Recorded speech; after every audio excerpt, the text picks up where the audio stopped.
chỉ có xin đầu thì tiêu rồi. Đúng vào số đó. Chạy đúng vào này giờ chỉ có xin ngủ rồi. Ta tỏ khó này nó nọ tốt đây đó, cho nó tròn tu thế. Chạy nó chỉ chả đu rồi đó.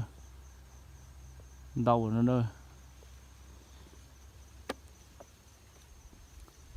Để nào tới xíu đầu nó nè. Nó thế nó hả nó mà hốt xíu mà nó hả nó.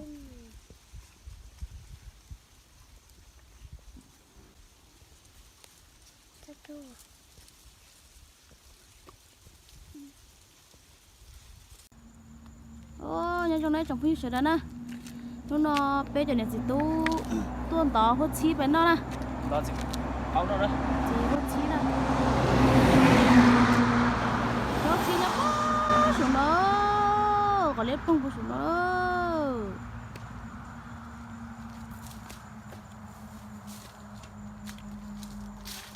Em phụ xuống nó nè.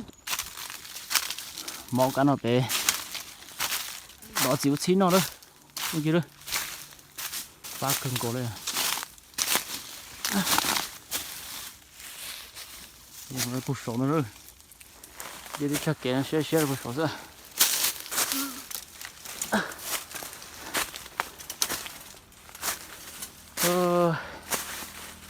Sao lúc chạy lột té rồi.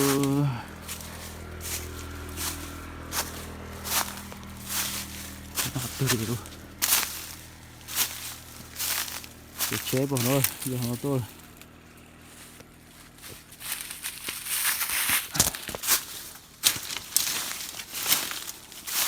Bỏ ít cho. Đâu cưng ngồi đó nữa. Ô, cái gì to thế kìa. Để sao.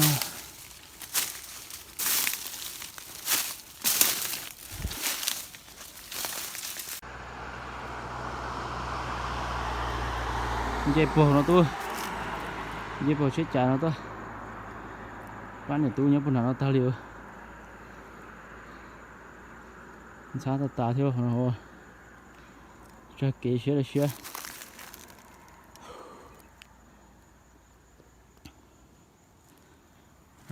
Xíu xíu à. Đâu cưng còn rồi. Nhiều trốn tu thế bỏ chỉ trắng này cho nó. Ô, ta tỏ lép lung hơn ta. Ta tỏ gì cá cho nó thôi kìa nha. Xong gỗ đó. Chỉ có xí thôi. Đâu cưng cổ đấy à. Chạy đúng chết này chỉ có xí thôi. Nó cái nó thì ta hình giá kia để thôi. Trồng tu, chẳng là giờ trồng tu truy mông to mông tờ. Bỏ chỉ trắng này nữa.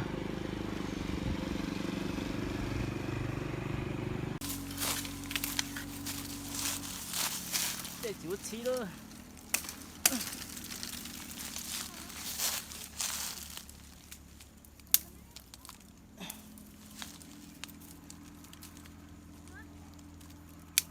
Ta tỏ cục khó thế nữa. Sao một cá kia nữa. Trong tuấn non một cá. Ô.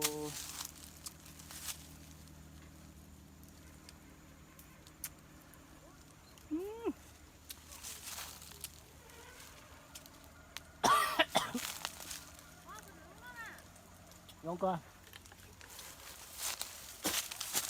Đâu đi đâu. Dạ. Chơi ngủ à, chơi này đó mà. Cái tí đó chỉ có chiếc à. Cái đã tỏ lép lung nữa. Dạ. Đây của tan thoa lọ.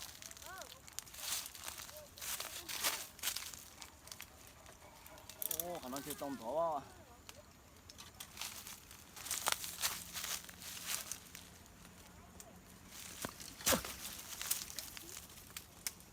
Ui.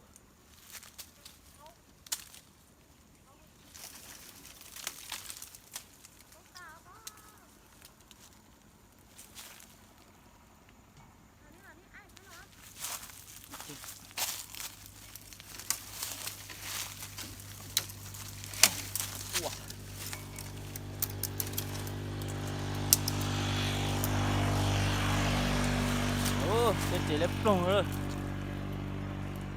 tỏ cá rồi ngón vô cùng cô đi rồi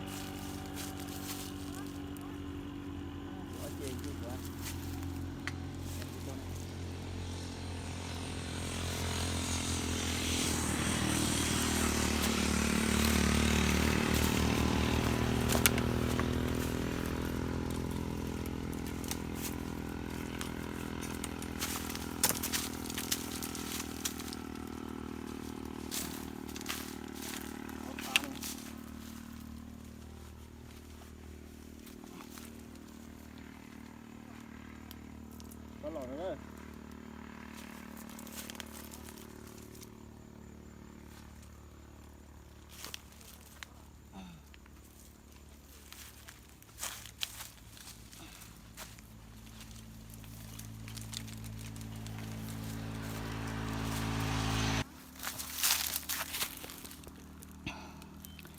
Nữa sẽ có xí rồi đi đâu thì tiêu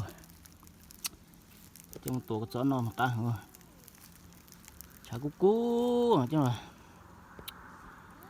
tổ xe có chó cá rồi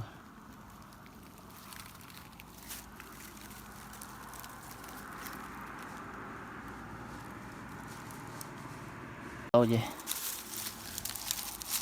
trẻ rồi trồng tủ thôi chắc không phải là dạng tôn tỷ này chẳng lọt tàn nữa nè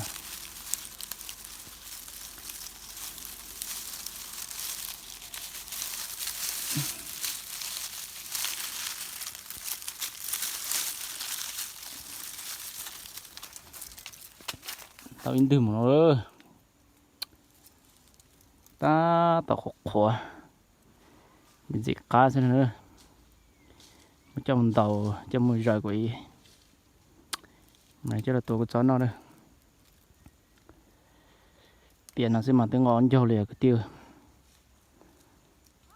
ta tận gì cả đưa chạy rồi đưa phô lò lấy sự còi phô lò này để trồng tủ ha đây chó nó chỉ cả liệu kia vô nó tôi xa một ơi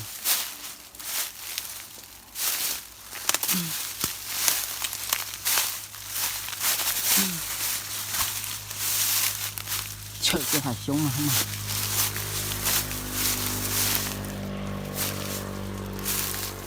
ta ơi chết ơi chứ mà để mua sao tôi có nó cơ khi về cho tua đó đi cho nhiều mong được để thế à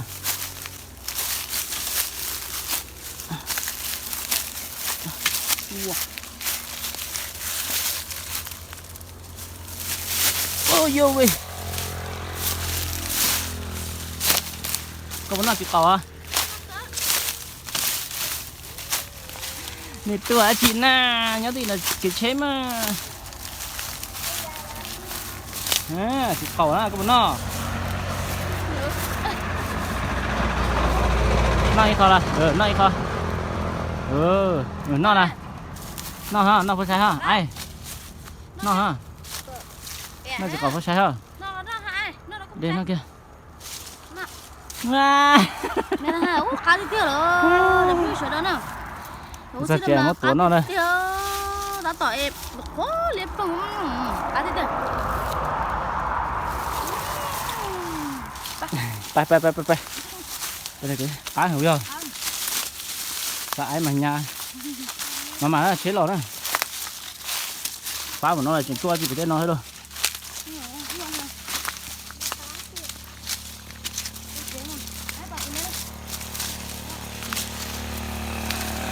mama yeah ai thế ôi ơi cái chế lò đó rồi giờ về đây bớt sổ chắc kỹ cho nó nữa bố bớt sổ chắc kỹ đó bỏ cho thế nào một chuyện chưa phải chế đó cho nó giờ trong tủ đó cho mông rồi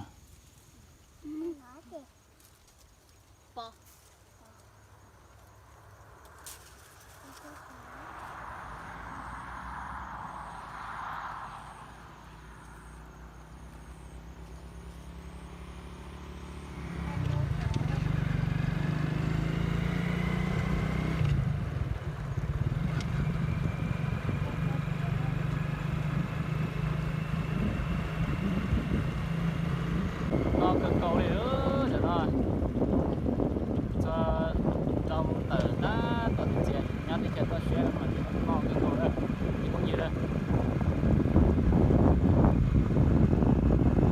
thế rồi đây chú chỉ là chuyện đó rồi đây chỉ bao lần đó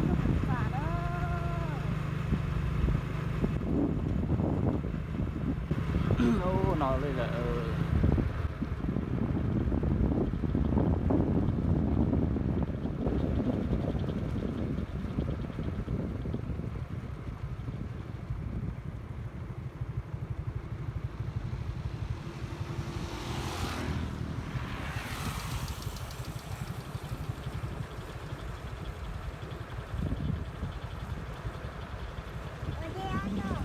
chỉ nó lỏng thôi cái nó không đi không